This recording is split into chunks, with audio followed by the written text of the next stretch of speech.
Hello everyone, welcome to Neurosapiens. In today's tutorial, we will learn how to open the command palette in your Visual Studio Code text editor. So what you'll need to do first is go up to your top panel, select View, and then select the first option, Command Palette.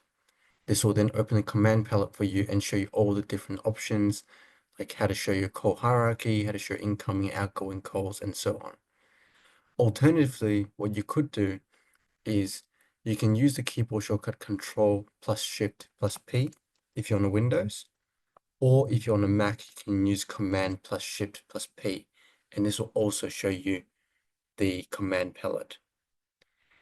So there you have it. This is how you can open up and show your command palette in your Visual Studio Code text editor.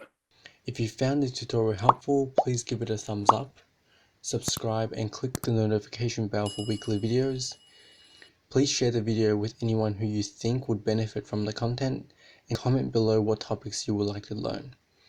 If you would like to support this channel and have the means to do so, the best way will be via my Patreon link in the description below. Happy learning and I'll see you in the next tutorial.